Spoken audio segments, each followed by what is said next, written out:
Huh. There's that buck track. There he is. Huh. Oh, hi, I'm Mike Lipinski. I'll tell you, I'm crazy about whitetails.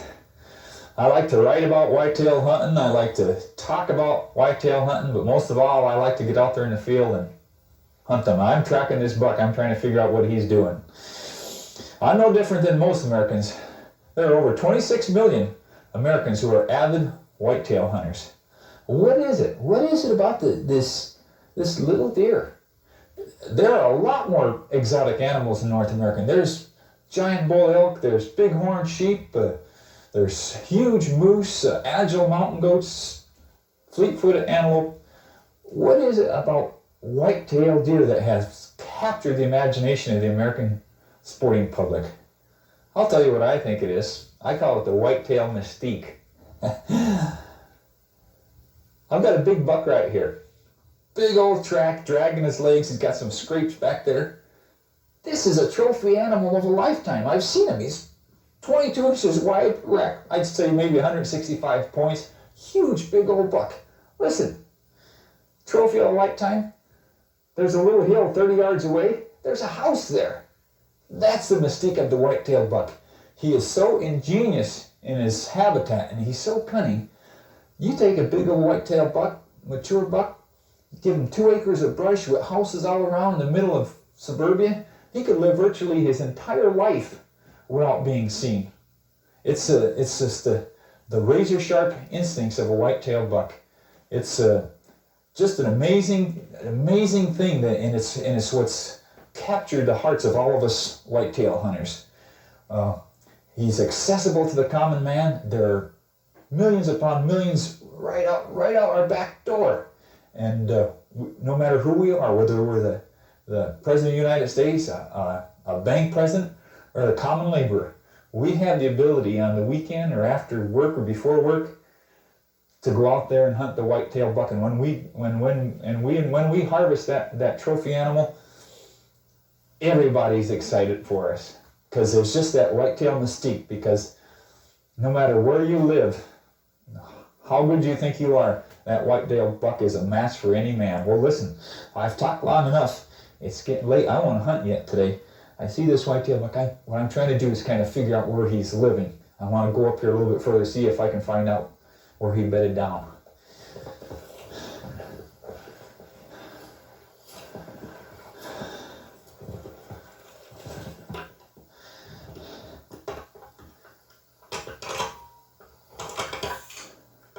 There are very, very few natural predators that can go against a white-tailed buck one-on-one.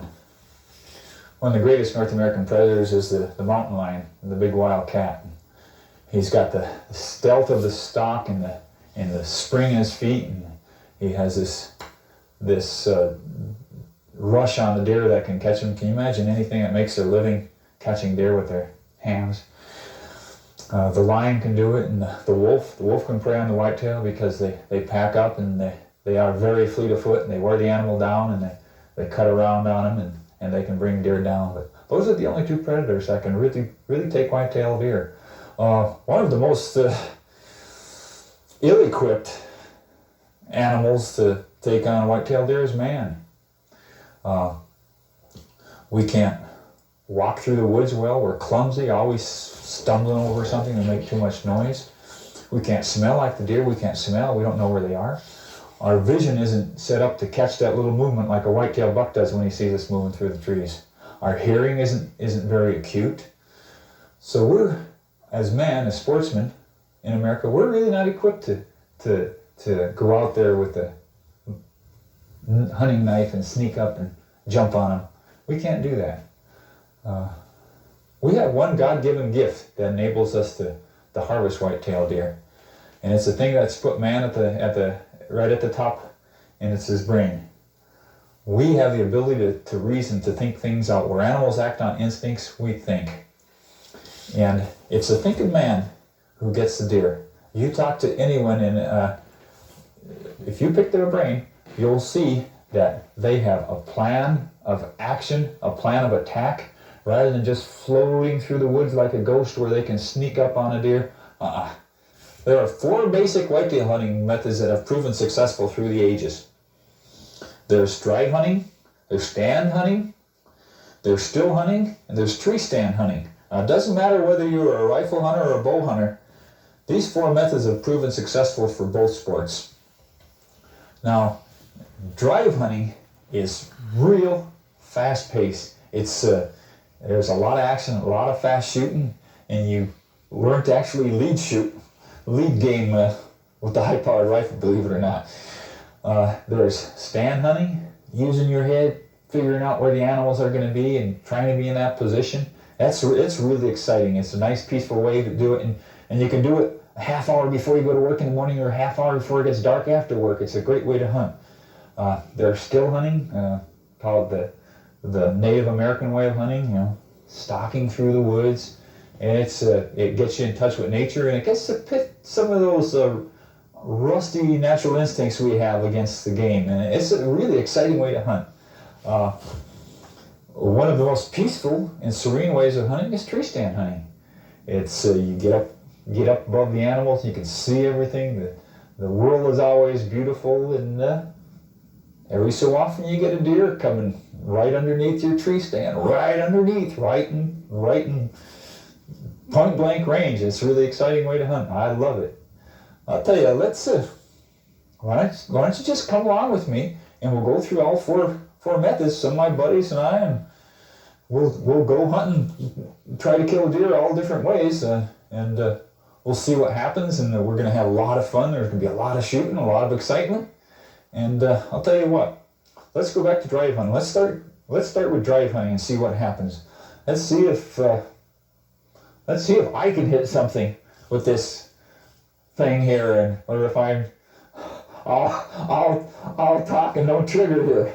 But hey, I gotta go and do a little bit more shooting with this thing. If I'm gonna be after those bucks boiling out of the brush, I want to have my trigger released just right. I'll catch you in a little while. We're gonna have some fun. Mike traveled to the river bottoms of central Montana and joined friends Tony Shonen and his son, Tony Jr., both accomplished whitetail hunters. The areas to be hunted had heavy cover and open terrain, making it conducive to drive hunting. Okay. Ned kind of hang back and have a shooter there. Yeah. Hopefully the buggers will come out right. Yeah, he's over on the other side. I'll stay on this side. Okay. And hopefully you guys will... See if we can run them out anyway. Yeah. Give it a try. That's all you can do. Yeah, it's going to be fun. Work at it. Good. One of the most exciting ways to hunt whitetail deer is with the drive. Constant action. You never stand around too long to get cold. What we have here is just a finger of brush here, and it's really hard to get in there on the deer. So what you have is a couple guys move through and a couple guys stand on the end of it. Now it's just there's fields on both sides of this finger of brush. There's somebody on the other side over there about 250 yards away, and I'm on this side. And what we have is we have 2 drivers moving through there, pushing through the brush. Now, I don't know if you noticed this fine invention I got. What it is just a shooting stick. You can buy one for $100 and put it on your rifle, or else just break one off like I do. But I'll tell you, it'll improve your accuracy 500%. It sure does mine. Look at that. It's just steady as a rock. Now I've got a really good place here. The deer are going to come out, and they hit this road. They don't like to come through this opening. They'll break right out into the field in front of me. And usually, it's kind of nice because I can just sit here and wait. And a lot of times guys don't want to drive. But I'll tell you a good statistic about driving. 50% of the deer killed on drives are the drivers, the guys in the brush. And usually we have by agreement, the guy in the brush uses buckshot for safety reasons because you're close quarters. And the 2 guys in there have got shotguns with double-aught buck in there for close-in shooting. And I think that there's so many deer in there, and the brush is so thick, there's a good chance they'll come out, and they have in the past. But there's also a good chance that they'll circle and try and go back through the drivers, and there's a good chance they'll get a deer out of it. So I'm going to have to really pay attention here, because them deer, that's one thing about a drive, they don't come out feeding nice and slow. I mean, they come out quickly. Another thing about a drive, there are certain areas I cannot shoot into. I cannot shoot right there. That's a danger zone. I have got an aisle right here, an alley, an avenue. That's a safe shot. This is my shot right here. That's when I wait. And you've really got to be safe on the drives. You've really got to have some rules and regulations. Well, I'm just dying to see a deer. Those guys, I could see whitetails bobbing in there. They're in deer. There's deer jumping around all in through there. And I think there's a really good chance that somebody's going to get a shot here any second. I'm really excited about this.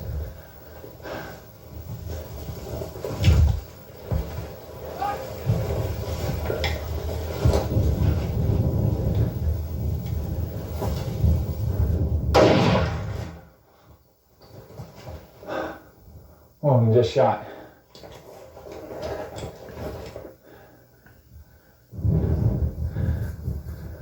See anything?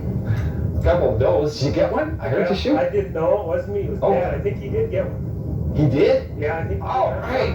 Son of a gun, it was a good sized buck. He was double, but I think he was doubling back. He was coming this way.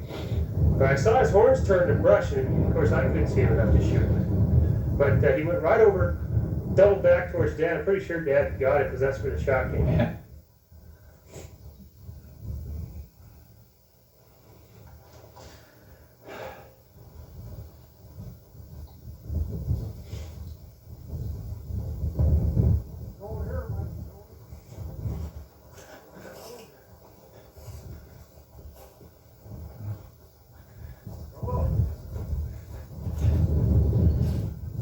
Oh boy!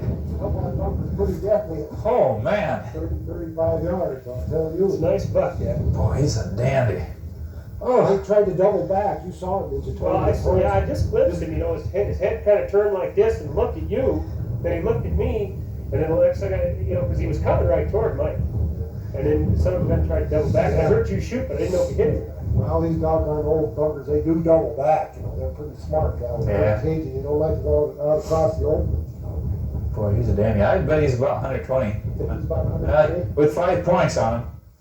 Right. That's a dandy. That's a good buck, yeah. Good heavy Oh, body, you know. good. After the first successful drive, the hunters move on to work another patch of cover.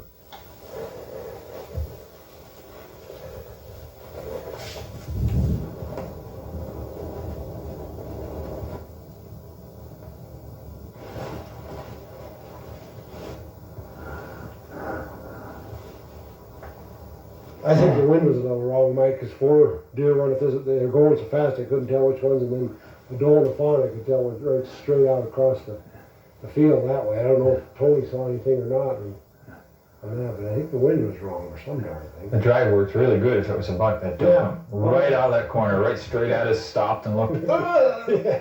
It would have Well, been that's great. where we usually come right there, right where I come out, right there. So they usually come out. And, well, we've got several nice bucks out of there. I just don't understand where they are now, unless somebody else has been working it. Yeah. I'll go ahead and get the rig then. A lot of times, drive hunting, it seems like, oh, let's just find a little patch of brush and somebody go at one end, I'll go at that end, I'll drive and push the deer all into you, and it never works out right. I'll tell you why, because the deer aren't stupid. When those drivers are back in there zigzagging back and forth and through every little brush thicket, they really get the deer shook up. And we have a real long strip of heavy timber. There's nothing but fields on either side. Now the tendency for the inexperienced postman who's standing out here is just to stand at the tip of that, figuring the deer will run the cover right at the end, then go out the end. It never happens. They'll come to right, and they know this country better than we do. They know the brush ends right up here. Before they get to it and expose themselves, they kind of, what they think they're doing is come out the back door. They'll get within 100 yards or something, then just boil out that side. See, we got another man standing on the other side, just about opposite me. Careful shooting lanes. They've killed a lot of bucks, and that's what, look at that, just about 100 yards right there. They get close to the tip, they say, hey, I ain't gonna expose myself, I'll just cut across this little opening. And they boil across. You'll notice as we're doing drives, you'll never get a guy standing like a big old peacock right at the tip of the timber or the tip of the cover. They're always back over the side getting side shots where they're gonna come out before they get to the end of the cover.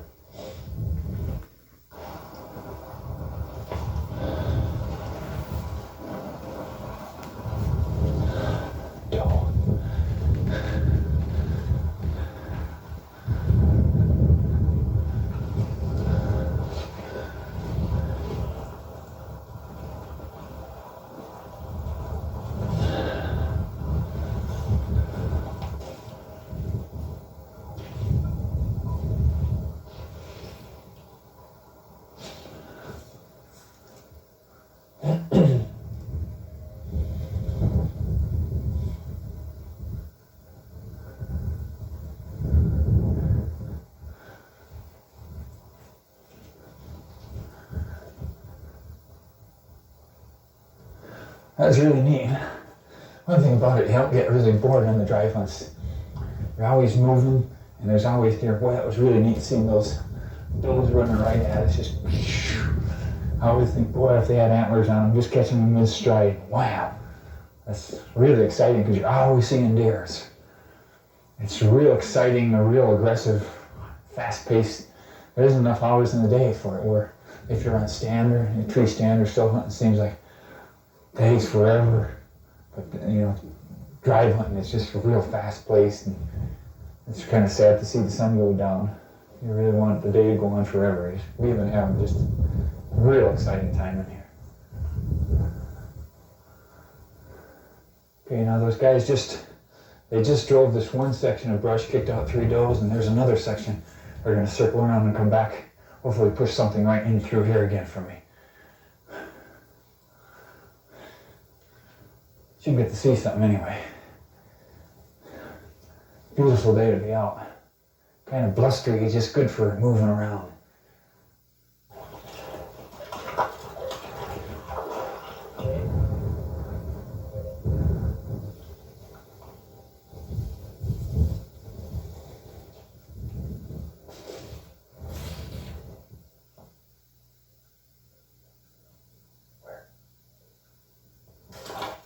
Buck! It's Buck.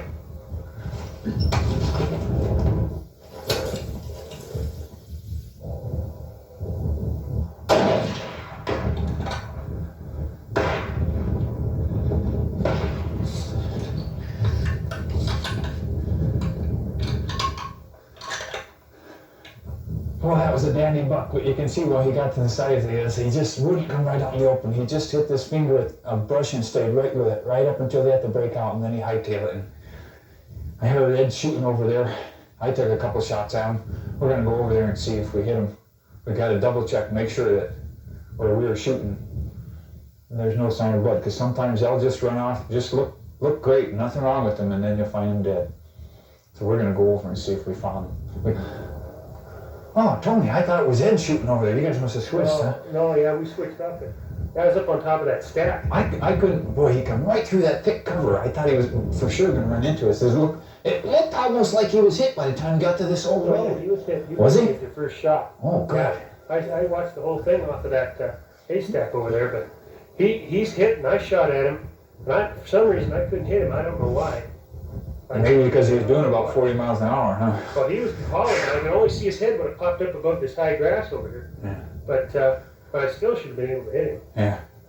Boy, that's... But he's over here. He's hit hard. He's down. We just got to find him. Okay. Yeah, let's go and get him. Yeah, I'm pretty sure we hit him, Mike. Oh, Yeah. right here. Oh, yeah.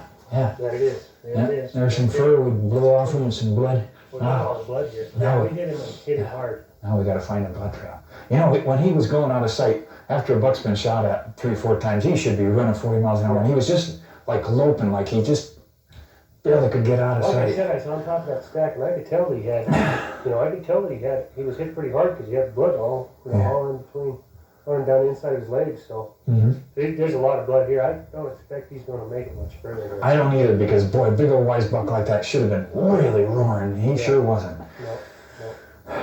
No, well, we'll go ahead, boy. We're getting a little low on daylight. Yeah, we probably better should see where the storm coming in and see what we got. Here's some more blood. Yeah, there's a lot of blood here. I think. Oh, man. We'll find him here in a minute. Oh, man. Well, look at this blood in here, Tony. Yeah, he's hit hard. You know, there's just so much of that blood. It's that bright red. I bet we hit him. I don't think I hit him in the chest, but I'll bet we hit him back in the liver somewhere. The way he's bleeding. Yeah. That or an artery. Look at it. Yeah. He's gone, what, maybe 200 yards, you think? Yeah, probably 200. And boy, you can just see you dug up and blood all over. I wonder if he made it out through here. Man, you think he'd have bedded down in this cover? Yeah. Well, he was running scared, that's for sure. Look at more blood out here. Looks like he's going out this way.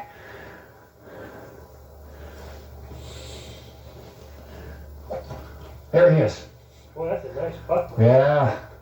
Yeah, he's almost like palmated a little bit. That's really neat. Let me see if he's touch his eye. Yeah. He doesn't do anything. I got some blood over there. He must have went down, got up, tried to get up. Yeah. Look, we're right behind the lungs, right in the liver, just what we thought. Yeah. Well, Sure enough. nice buck. I was worried. Boy. I think we were going to find him before it got dark. Yeah, that's, The rate he was going. man, I hate that. But once he went down, he died quickly. Boy. Palmated antlers, look at that. They are really neat. Flatten out like that. Wow. Boy, he is a dandy. He was running, and I let him right in front of the shoulder, but I just didn't lead him enough and got right behind the lungs. Yeah. Yeah. Well, he was. Boy, Tony, I'm glad you reminded me about leading these deer, because when you think of a high-powered rifle, you think, well, you lead ducks, not deer. But when they come out of that brush, they are just running. And I should have been about 6 inches in front of them even. But I aimed right about the front of the shoulders, and I come back about 14 inches anyway. Just caught him in the liver there. After we shot a couple times at him, I could see that he wasn't running as fast as he should. After you shoot a couple times, they should really haul. Yeah. And I just had a feeling, and I've killed so many deer with a rifle, they'll come trotting by in 30 yards. Blast them. No, nothing. Not even hurt. Say, well, I'm going to make sure. You go over there, and just out of sight, you shot him through the lungs, dead as a doornail, but they never flinched. There's your dad. Yeah. Dad. Tony, I got a 6x7. 1, 2, 3, 4, 5, 6, 7, 8, 9, 10, 11, 12. I've seen some guys. Boy, he's a nice one. Yeah. That's great. Boy, I'm really proud of him. Beautiful animal. Come right off that point. Yeah, I heard him jump, but the brush is so thick in there, you can't see now. I just could hear him jumping. Well, I know when I crawled up on that haystack, there were 6. There's a half a dozen does laying just above that. Oh, I Broke see. and went on south. Oh, yeah. And then this guy was the only one that I saw actually come off the boat. And so ends a successful hunt. You will have to agree that drive hunting is not only exciting, but it is also very productive. Later, Mike and Tony look over some promising whitetail country. Join them as they discuss stand and still hunting strategies. Boy, this is a really nice area in here, Tony. Man. Yeah. Boy, nice thick brush in there. I bet you there's some nice bucks in there. Yeah, I'm sure there are. What do you think of those drive hunts? Non-stop excitement. I really enjoyed it. I think it's great. Great way to hunt for this area. Yeah, they're a lot of fun.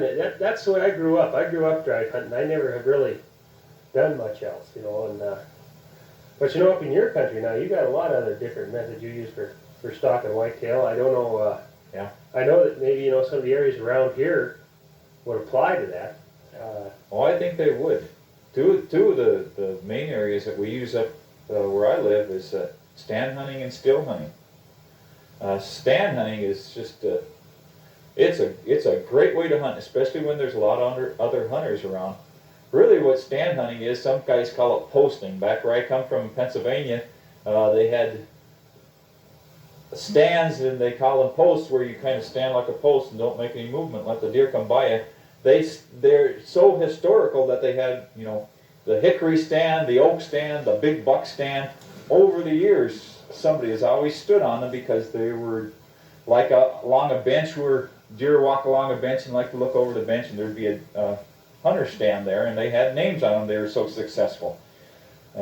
Really, what you want to do is you want to just, in early season, when you got a lot of guys pushing the deer, it's really nice to just take a stand, go out somewhere and look at a closed-in area and decide, well, maybe I'm going to put a stand right there. I'm going to just stand right there, and I'm going to let the deer come by me. And you just go out there, and say if you're rifle hunting, you get a good view, maybe a little bit elevated, a little bit above the brush, like on a knoll or something, or a rock, or halfway up a tree or something, Yeah. and just kind of where you could see things, and Where they kind of can't see you. yeah. Conceal yourself a little. And you're at an advantage because you're not moving, and deer watch for movement, and you can just stand there and kind of watch them come by. In the evening when they're coming out of the thickets, you can't get into those thickets. Normally when they're coming out of the thickets, you can catch their movement and get shots at them. I've killed a lot that way. Try to scout around a little and establish some travel routes in that. Yeah. Now that's really good for thick areas, but I see we got some kind of semi-open over here. Let's go over here and I'll talk to you a little bit about stand hunt or still hunting, the Indian style, Oh, okay, stalking. yeah. And that's a really exciting way to hunt. Let's go over in this little bit more open area over here. All right. This is really nice, Tony, for still hunting. See if there's little pockets of brush, little openings, little pockets of brush, little openings. It works really good for still hunting. That's one of my favorite methods. It's just so exciting because you're kind of going one-on-one with the wild animals. You're saying, my instincts are good enough to get close to you. Now, if you just walk through the woods, the still hunting is that it means that you're half stalking and half standing still. If you just walk through the woods, animals have razor sharp instincts and they hear this cadence. Yeah, and no other animal sounds like it. No other animal sounds like it. So what you do is you move slow enough so that the animals don't detect you, but you don't make so much noise. And I call it the 3-step method. You take 1, 2, 3, and you stop moving then, so that the animals don't see this steady movement. They don't catch your movement. But also the cadence. They listen. There's a lot of noise. There's branches falling all the time. There's squirrels dropping cones. They're used to that noise. But when they hear the steady rhythm of human footfalls, they get alerted. So that's why you go 1, 2, 3. Maybe they heard that 3rd step, they'll listen. Nothing. Oh, that's okay then.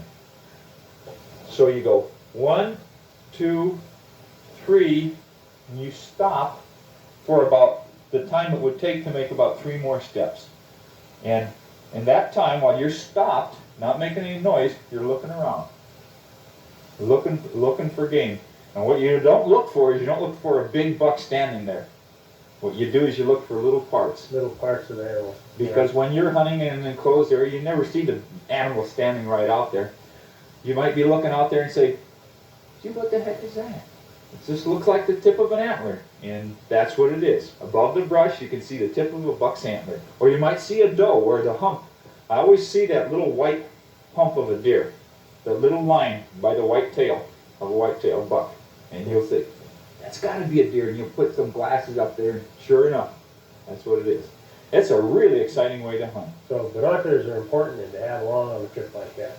You'd think in a closed area where you're going to be getting 50, 60 yard shots, you wouldn't need it, but you do.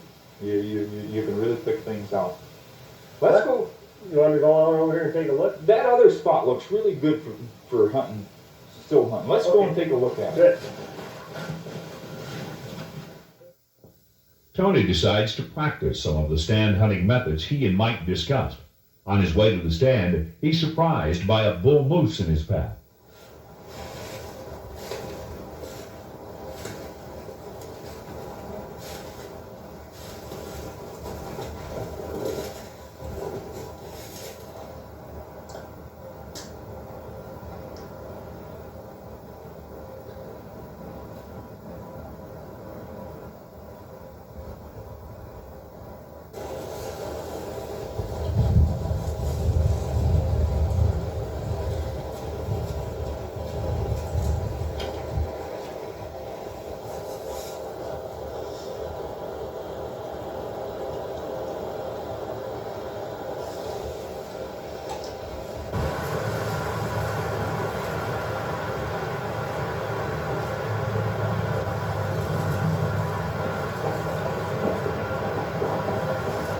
Today, Tony's spot only produced a couple of does, so he elected to move on to another area. This time, instead of a river crossing, Tony chooses a field deer frequent when feeding. He felt this would be a very good area to stand hunt.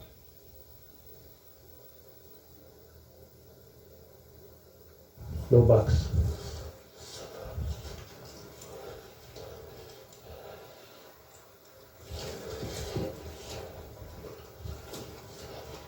Three does.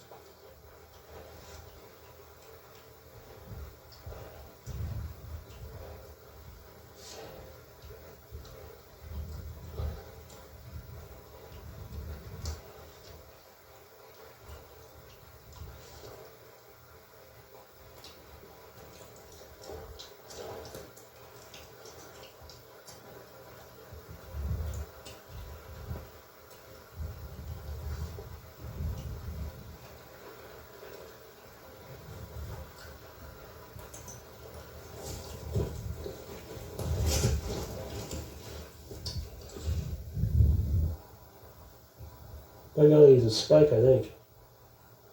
Now he's got one horn. It's a doe breaking off to the right.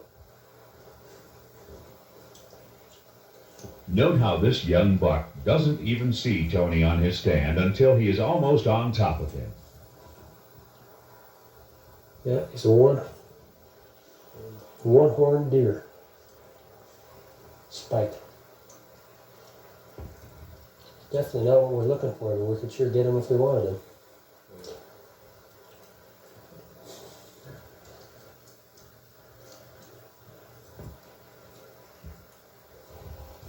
Well, that's what pushed that deer out.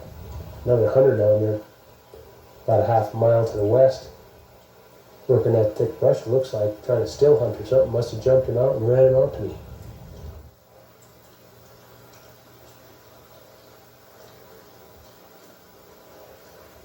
Boy, tell me he isn't in the rut. Look at the size of his neck. Good old fat little mule deer buck. He's just a stump son of a gun. Ran into that still hunter down there.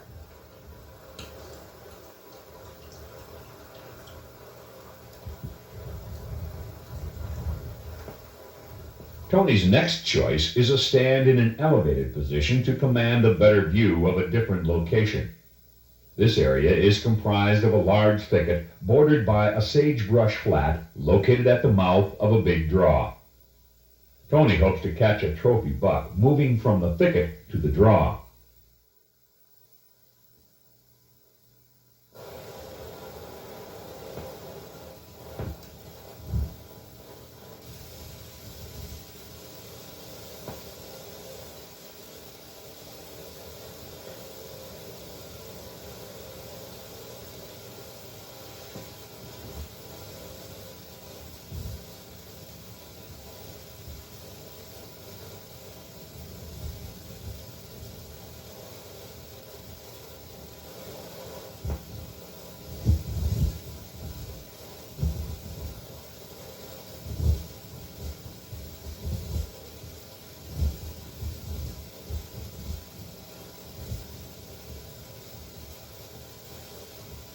Tony is disappointed when only a spike buck and a few does appear. Continuing his search for a trophy buck, Tony tries another place where he had found several buck scrapes. A narrow patch of brush serves as a funnel between an area where the scrapes were found and a large, dense thicket.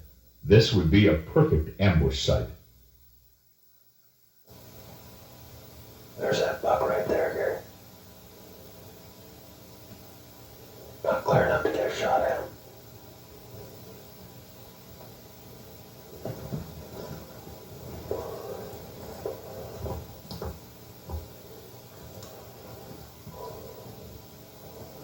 Pretty sure that was him.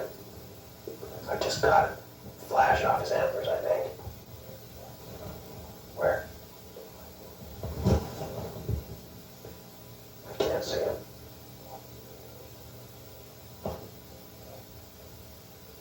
That one right there it is.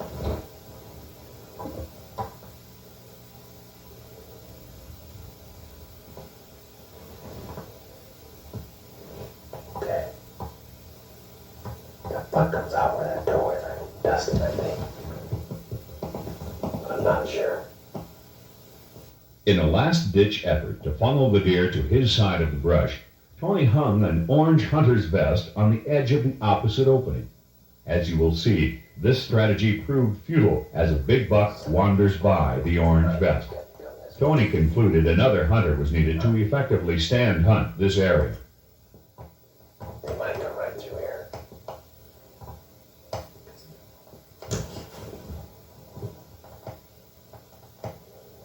That many does, there's that big old buck's in here.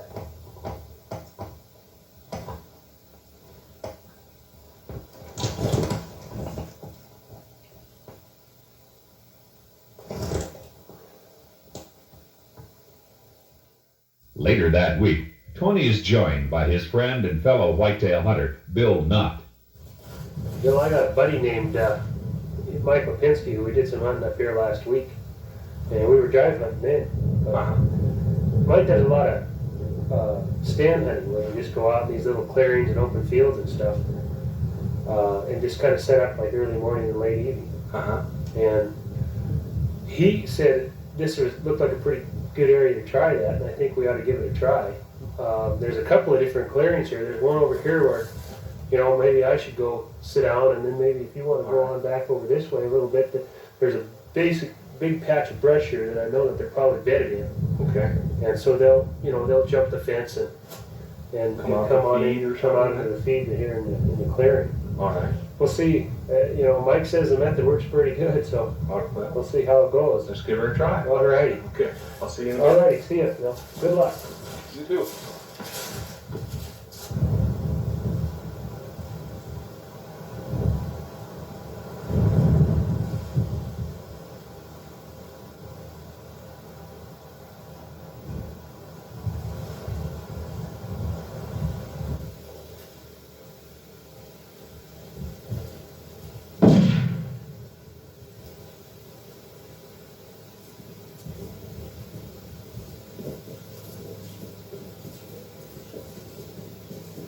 Aha! We scored, huh? By golly, you lucky devil, he came out on your end of the sticks, didn't he? It's a nice buck. Yeah. Following the doe out. Come across. Thought I better take him now, so. Huh, he hopped that fence, huh? Yeah, that in the ditch. Just following her right along, so Lipinski's method works here, it looks like. His method works. Well, Mike will be glad to hear about that. Yeah. But we've worked I've been out an awful lot, stand hunting. And just as a matter, you got to be in the right place at the right time, I think, If you know an area where you got some bucks that are bedded, like, and especially during the rut, they're always running around. So. Oh, yeah. Just be patient and hang in there, I Yeah, guess. just be patient and hang in there. Don't get excited and take off. Give No. it a chance to work. No. Yeah, he's a nice one. Worked good this time. Yeah. It's the last day of the season. Tony elects to still hunt a promising area of small openings and intermittent brush. Note how he is using the three-step method of slow, steady movement.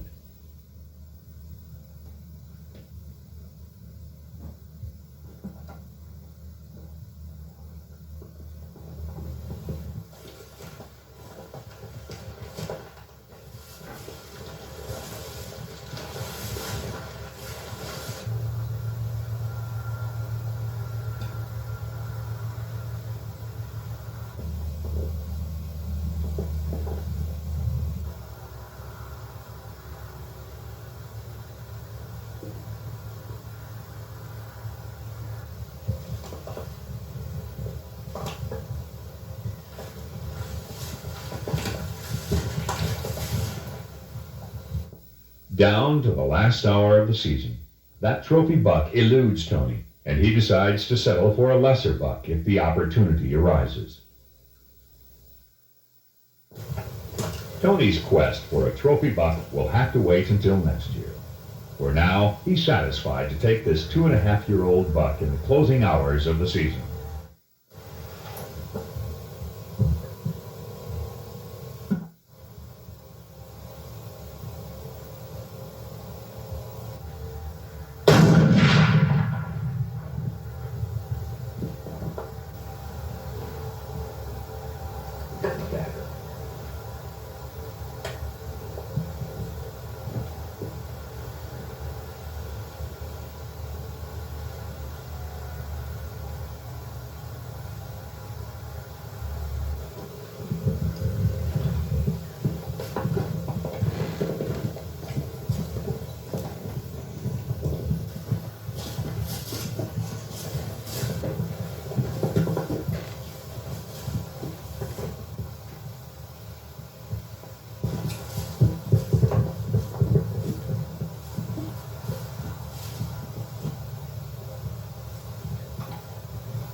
The next proven whitetail strategy is tree stand hunting.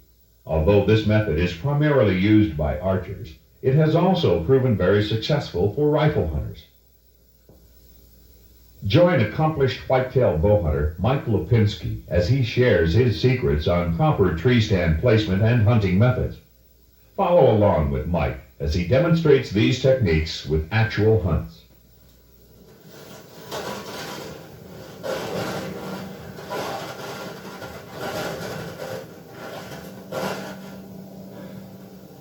Nothing out there. Don't see nothing. Everything looks good. But guess what? If I was a deer right now, I'd be dead, wouldn't I? Because you're up in a tree stand watching me. See, that's the beauty of a tree stand. That's why you have a tree stand up there. You get to get up above the game. Those deer move through and they don't even look up at you. And that's why it's so great. One of the reasons I have that tree stand up there, you get up above the deer, but also, look at this main game trail. The deer have been coming through this main game trail. I have that tree stand up there for that. But there's a lot of game trails in the woods. Just to go out and find a game trail with a deer track on it isn't enough. You have to find main game trails, and you have to find places where main game trails intersect. Now, this game trail I've been watching deer move along it. I've seen some bucks on it. Now, there's brush over here. There's a lot of brush, and that's where the deer go for cover. Okay? The deer go into that in the daylight, and they'll bed down there, and they'll move along this game trail. They'll move along this main game trail here, and then they'll go up onto the fields here and feed. There's a lot of grain fields up there, and hay and wheat, barley. They'll feed there. Then they'll come back down through here to bed down. And that's how you hunt deer from a tree stand. You intercept them between their bedding area and their main food source. And that's the secret. Don't just find a game trail out in the woods and set up on it because you're in for a long, long wait. I have this main game trail here, and there's this little gully right here. And the deer move up and down. They really like those gullies. It makes them feel enclosed. And they'll move up and down this gully also. So I have food source. I'm on a main game trail between the food source and the bedding source. And the travel way, I got a nice narrow strip of land in here. And it's kind of a funnel effect, and the deer are going to be moving up and down through this gully. So I've increased my chances. Now, if you look over here, you'll see there's a barbed wire fence. That is a natural barrier, and there's a heavily used game trail over there. That further improves my odds. I'm not hunting just one game trail. I'm hunting the main game trail between the food and the bedding source. I'm hunting a main game trail along a barrier, and I'm hunting a game trail that goes up and down this funnel of brush. So I've really maximized my chances of getting a deer to come by my tree stand.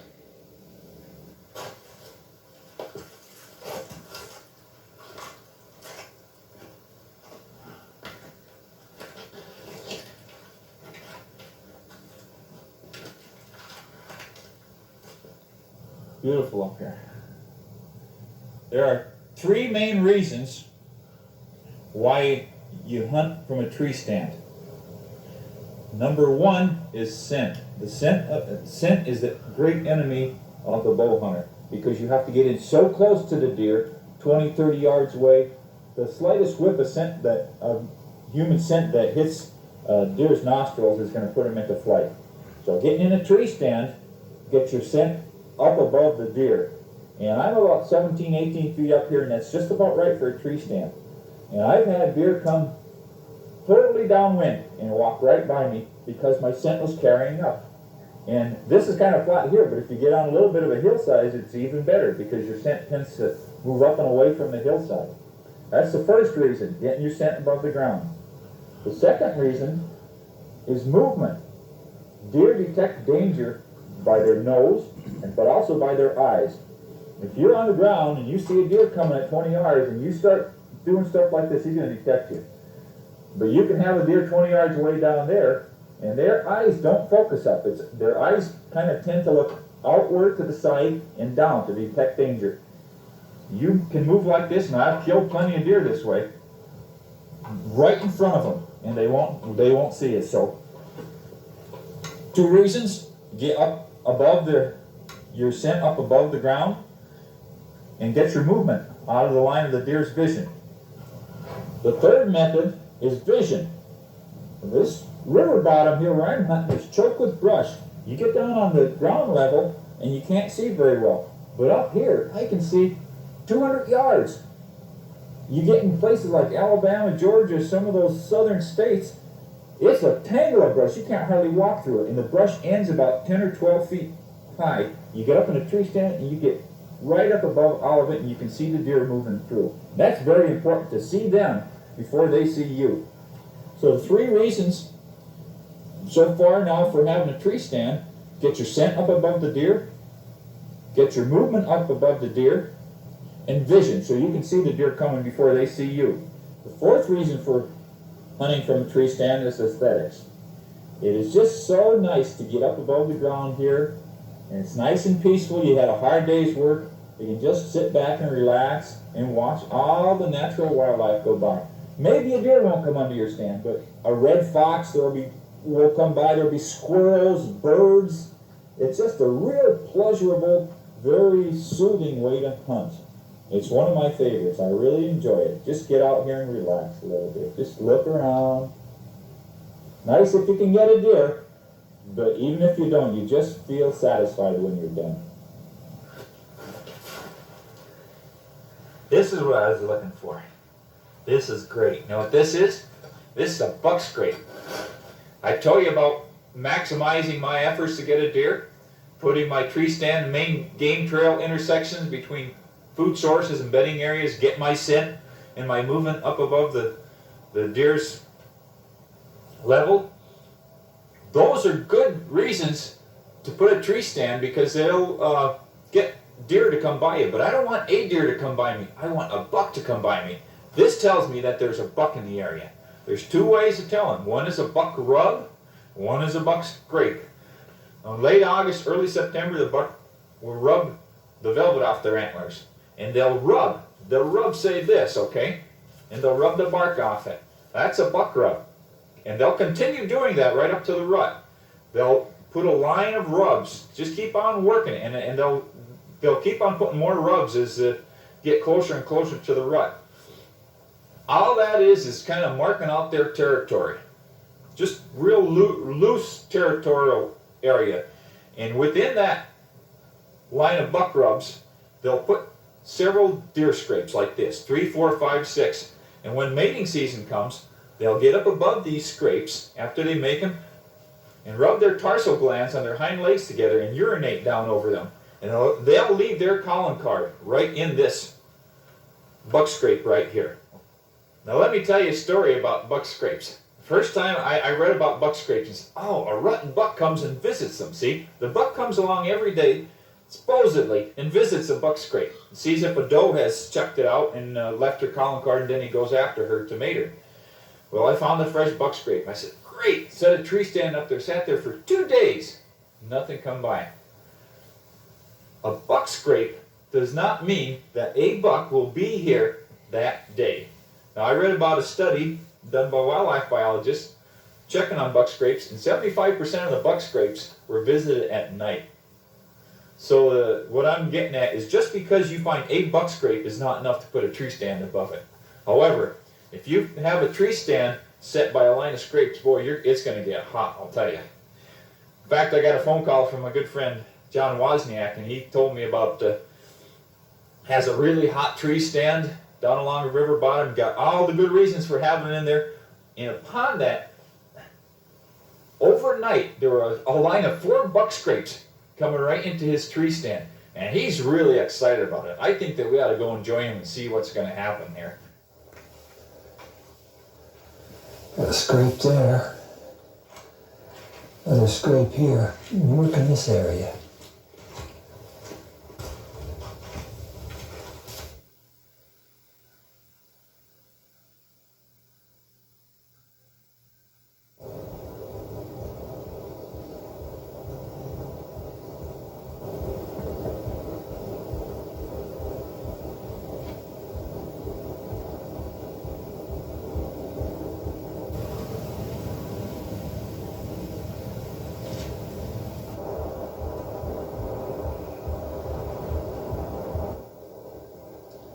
came right down that scrape line.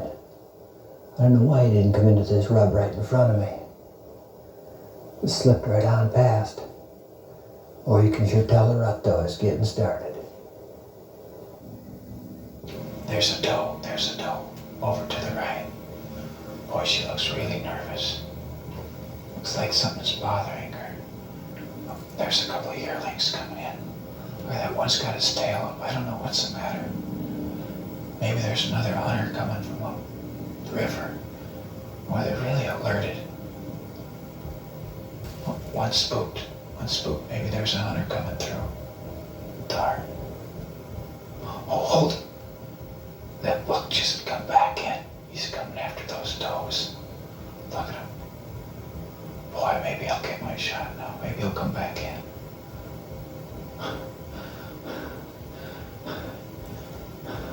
He's just heading the wrong way.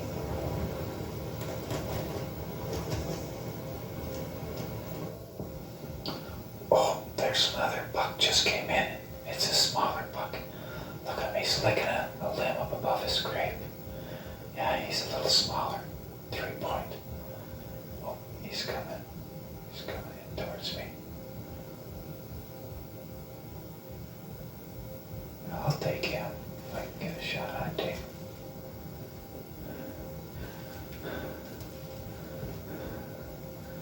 There's that other one, the bigger one. Well, this is going to be interesting when they get together. Boy, he's a dandy. Look at this. Look at this. He's urinating down his legs, rubbing his legs together. Over his grave now, he's doing some kind of a little dance. Boy, I've never seen anything like that.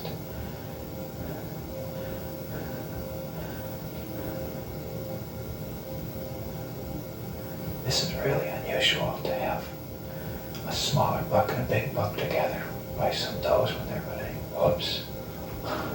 I didn't think that would last. That big buck's not going to let that little one around. Uh-oh. What the heck is this? That big one just ran off like he's alerted. Darn. He was only about 5 steps from getting his shot.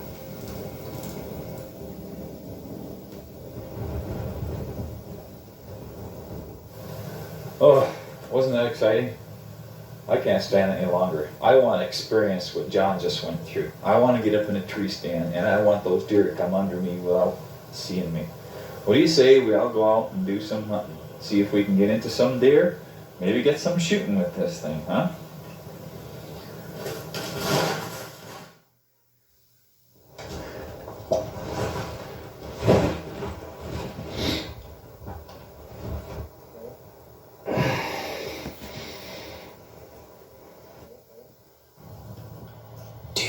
Deer, over to the left. Looks like a lead doe and 2 yearlings. They're gonna come right into this thicket in here. There's one of the yearlings. I'm gonna try and take that lead doe as soon as she gets in range. Get her broadside here. There she is. She's about 25 yards away. Good, she's coming in. A little closer. Broadside. I got some trees in the way. She doesn't even see me. Good. Okay, as soon as I can get her broadside, I'm gonna try and shoot her.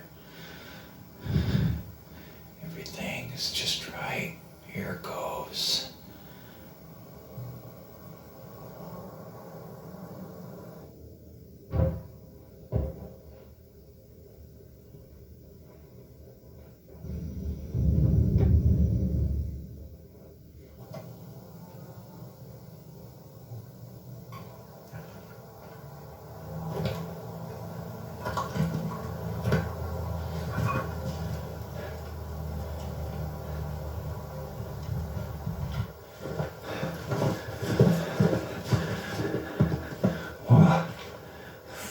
Deer, they're there for 10 minutes.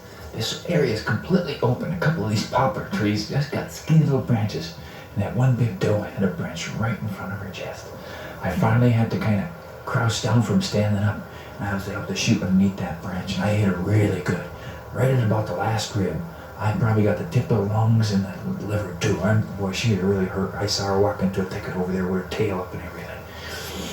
I'm gonna give her about half hour, 45 minutes, and then go and see if I could see something about her. This is the second doe I've shot from this tree stand. Now, when I asked permission to hunt this, the landowner says, okay, this is a multiple deer area. I want you to shoot the does. He says, I've got way too many does in here and I just don't have enough bucks. So we're doing a service. This is the fourth deer that my friends and I have shot together. Every one of them was dry, which means there's so many does, there's not enough bucks to service them. They're eating hundreds and hundreds of pounds of feed and they're not producing any offspring. So this is a good thing. This is proven good wildlife management. I'm gonna go and find this little buck over here. Oh, I can't wait till I find her.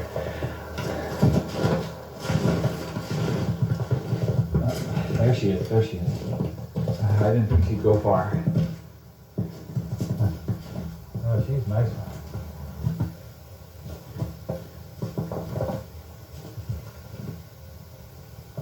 All right, good.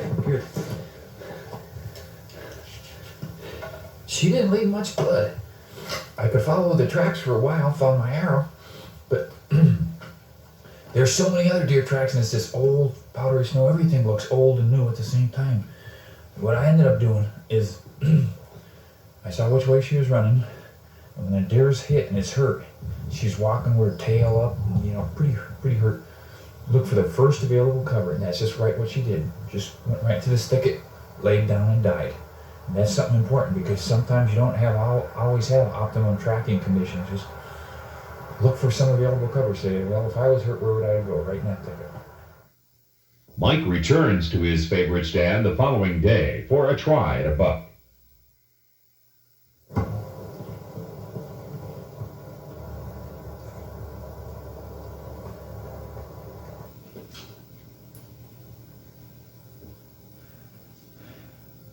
Doesn't seem to be anything around so far. Been here about an hour or two. Wait a minute. I see movement out there. Wait a minute. There's a deer. There's two deer. Okay. One's a buck. The first one's a buck. Good. I gotta get ready here. Oh, that other one's behind a buck too. Okay. Oh, it's going away from me. Got it. Oh, wait a minute, he's curving in. He's getting close.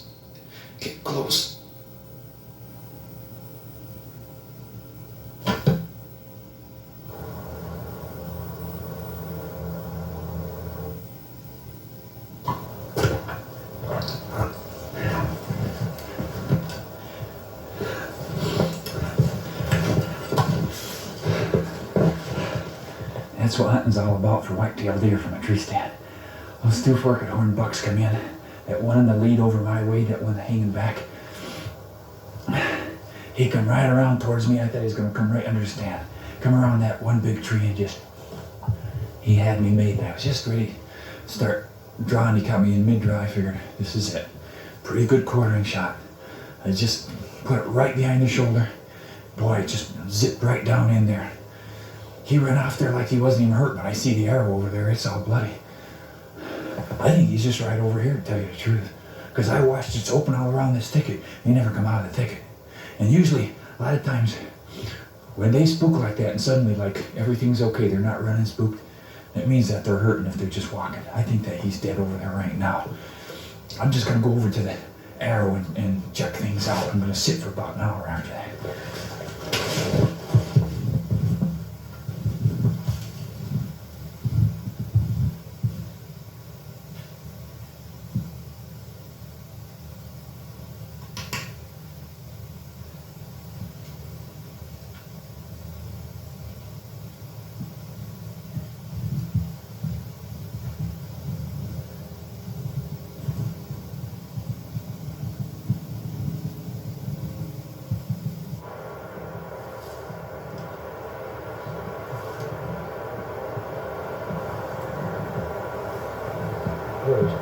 sign here.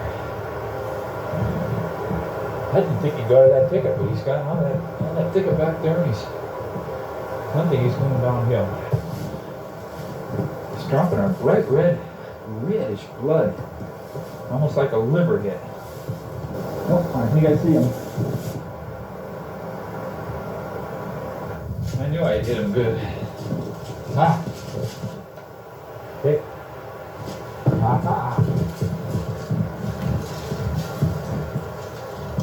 He was back just a little bit further than I thought. I thought I got him right behind the shoulder. I got him right about in the middle of the ribs, angling back. That's why I'm sure that I saw that dark red liver blood, because it did angle back.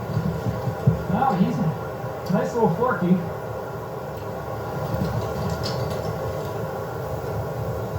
The arrow came out, going down and back, just like that. That's really neat. He went about, maybe about 100 yards is all. Now one thicket was about 50 yards, but I thought he'd come out if I saw him. He went through it and then straight away from me. That's why I thought he stayed right in there. But he just come another 50 yards out of it.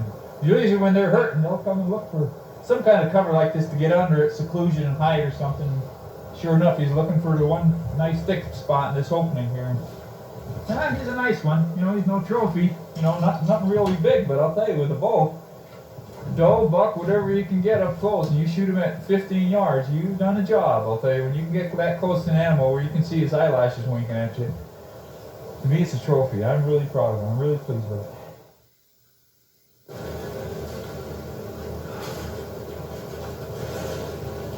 Ah, look at that. Fresh buck tracks. Still after the same deer, the same big old buck. I've had a tree stand over this trail for the last week of the season, and he wouldn't come through it. He'd been coming through it every day, and then he wouldn't come through it. I sneaked in there and left no scent. Now, what was the sixth sense that told that whitetail buck that I was there? He didn't come along, and here it is, the first day after the season's over with fresh buck tracks. Isn't that something? Some kind of natural instinct that the whitetail buck has that I'm still trying to understand. I don't know. I may go to my grave without ever understanding it, but it's really a part of the excitement for me. I'll tell you, if the big thing in your life is getting that big whitetail buck, and that's the only reason that you go out hunting, you go out just for that purpose, you're losing a lot of the enjoyment of the sport and of the animal. Rather than just be a hunter and a killer of whitetail bucks, be a student of them. Go out in the winter after the season's over, like now. How do the whitetails make it when the snow gets knee deep? You know, what do they live on? What about their predators? Go out and study them.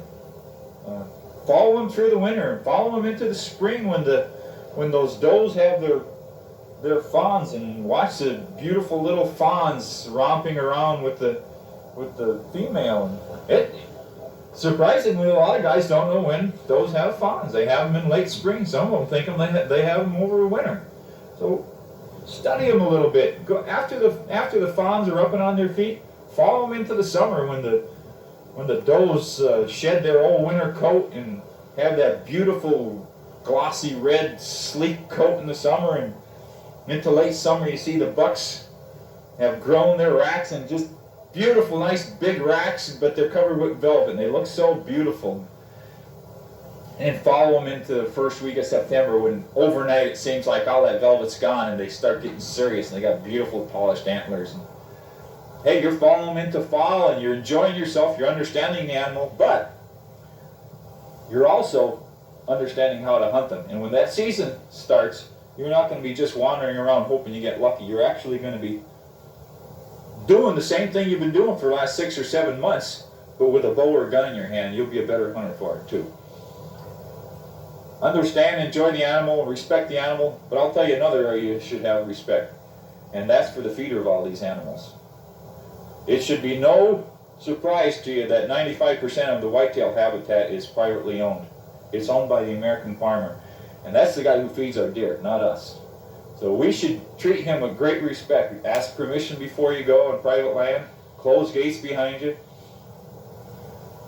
I may go to my grave without getting that 18-inch whitetail buck I'm after, but no matter how much I want him, I'd rather not have him than trespass and break the law and get some landowner so mad at me that he ends up putting no trespassing signs all around instead of hunting by permission only, and actually cutting it off to hunting altogether. It's not that important to me.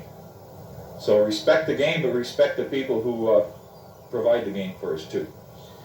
It's been fun, hasn't it? Whitetail hunting is great. I'll tell you, I'm going to keep on following this buck. I want to find out if I can learn a little bit about him. Just what was the detection? Why did he figure I was here? I'll tell you, it's great. I'm going to follow him along here. This was a lot of fun. Hope to see you next year, and good whitetail hunting.